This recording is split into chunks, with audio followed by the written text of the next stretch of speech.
하나님께서는 오늘도 우리에게 만남의 축복을 허락해 주십니다. 만남은 우리 인생에 하나님의 특별한 계획이죠. 하나님은 사람을 통해서 말씀하시고 사람을 통해서 일하십니다. 사람을 통해서 하나님의 마음이 우리의 인생을 향해서 어떠한지를 보여주십니다. 오늘 사도 바울은 자신이 아나니아라는 사람을 만났던 것에 대해서 추억합니다. 그는 하나님의 사람이었죠. 오늘 본문의 말씀을 읽으면서 여러분의 인생에, 여러분 주변에 하나님이 어떠한 하나님의 사람들을 보내주셨는가, 나는 그 만남을 어떻게 이어가고 있는가, 자신의 삶을 묵상하고 돌이켜보는 복된 시간이 되기를 바랍니다.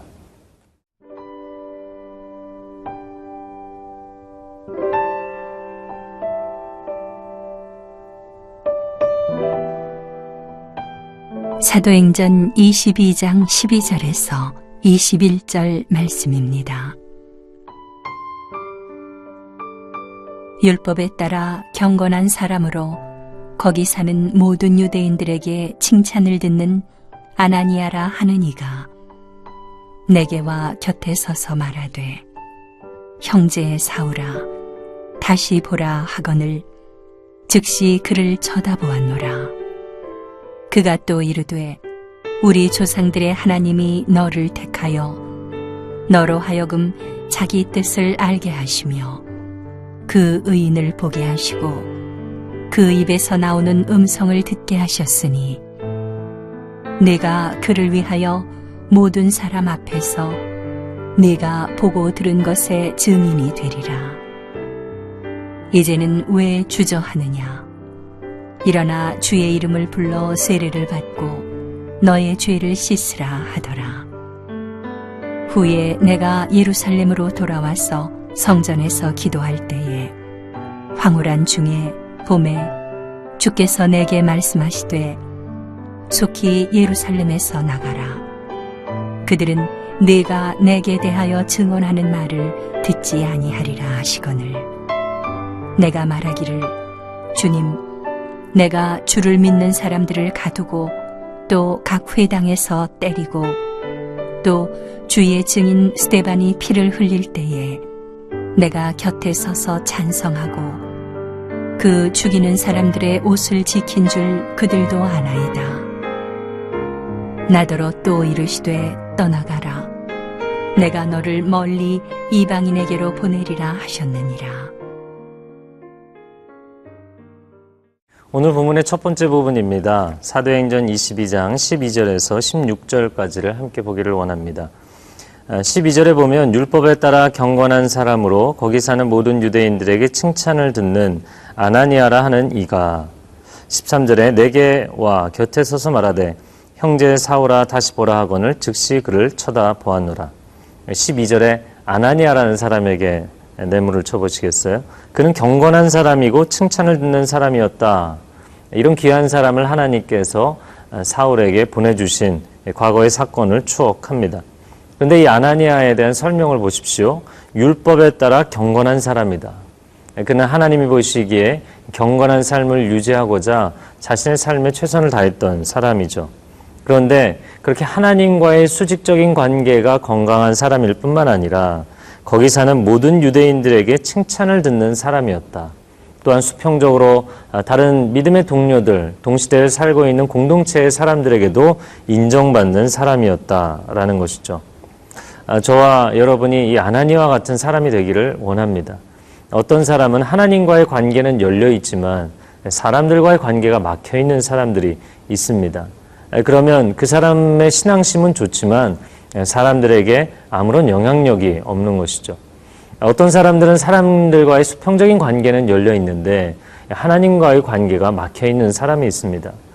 그 사람은 인간미는 있을지 모르지만 그는 영적인 통로가 막혀 있기 때문에 정말 하나님 앞에 그 음성을 들어야 될 때 심령이 매우 답답한 인생을 살아갈 수밖에 없는 것이죠. 오늘 하루 아나니아와 같은 인생이 된다면 얼마나 귀하겠는가 생각합니다. 하나님과 사람에게 사랑받고 존중이 여김을 받는 인생을 사는 것, 그것이 아나니아의 인생이었습니다. 자, 그런데 이 아나니아를 사울에게 보냅니다. 13절에 형제 사울아 다시 보라. 하나님께서 아나니아의 입술에 담아주신 말을 그대로 명령하니까 사울의 눈이 뜨였다 이야기를 하는 것이죠. 저는 이 장면을 보면서 얼마 전에 보았던 영화가 생각이 났습니다. 최근에 한국에서 많은 인기를 끌고 있는 은밀하게 위대하게라는 영화가 있습니다. 근데 그 영화에도 보면 북한에서 당에서 보냄을 받은 두 요원이 만나는 장면들이 많이 등장을 하게 됩니다. 마치 그와 같은 것이죠. 하나님 나라의 요원으로서의 아나니아와 하나님 나라의 신참 요원으로서의 사울이 만나는 장면이죠. 하나님께서 지시하신 장소에서 하나님께서 주신 명령 그대로 대화를 나누는 장면을 보게 됩니다. 하나님의 사람들의 만남, 하나님의 사람들의 접선인 것이죠. 우리는 사람과의 만남이 우연히 일어난다고 생각하지만 하나님은 하나님의 계획 가운데 우리의 모든 만남을 주도하고 계신 것입니다. 아나니아가 철저하게 하나님이 명령하신 대로 선포하죠. 사울은 예수 그리스도 믿는 사람들을 박해하는 사람입니다. 그가 처음에는 거절의 의사를 표현했지만 하나님이 그에게 말씀하시자 순종하죠. 아나니아도 하나님의 말씀에 순종하고 사울도 하나님의 말씀에 순종합니다. 그들에게 있어서 더 이상 자신의 삶이라는 존재하지 않는 것이죠. 왜냐하면 이 땅에 살아가면서 하나님 나라의 에이전트로 하나님 나라의 요원으로 인생을 살아가는 것이기 때문입니다.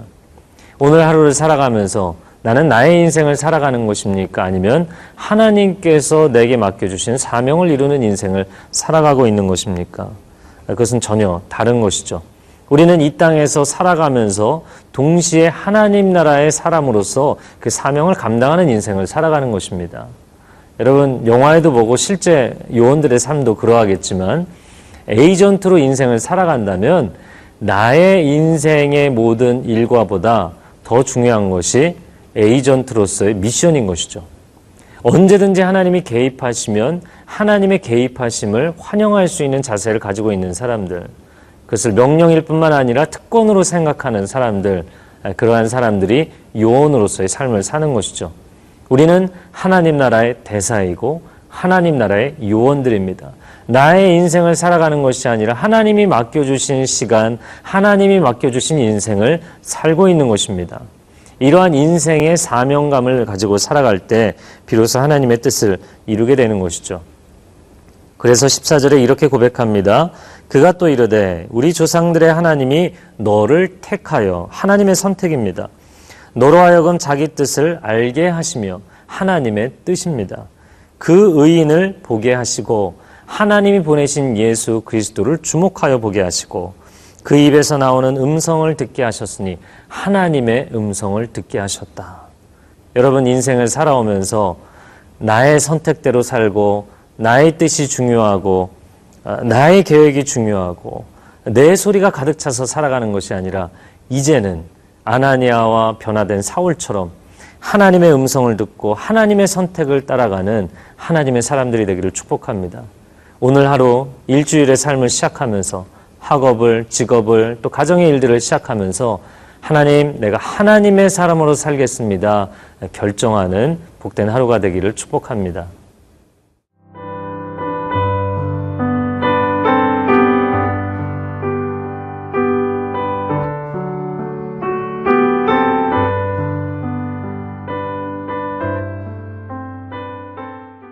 오늘 본문의 두 번째 부분 사도행전 22장 17절에서 21절까지를 봅니다.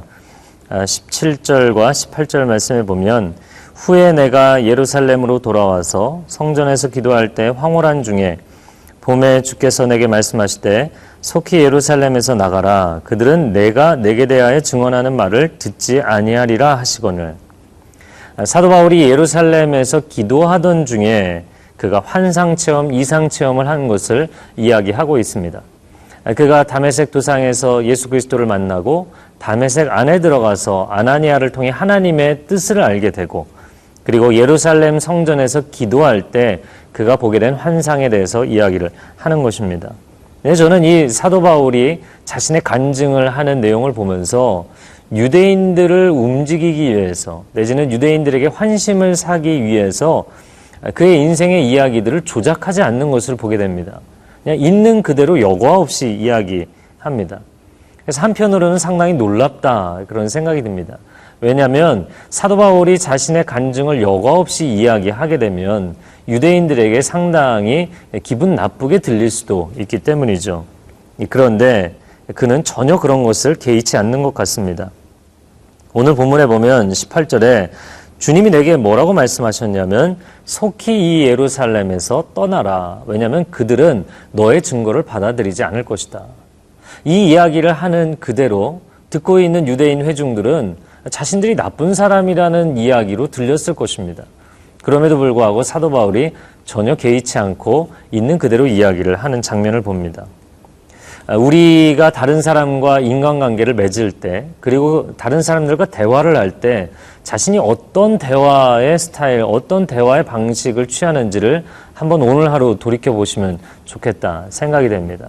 때로 우리는 어떤 사람에게 오해를 받지는 않을까, 아니면 내가 하는 말이 곡해되지 않을까 걱정이 되어서 말을 돌려서 하는 경우가 있죠. 때로는 말을 다른 사람이 받아들이기 편하게 하기 위해서, 감정적인 상처를 주지 않기 위해서 말을 더 어렵게 꼬아서 하게 되는 경우도 있습니다.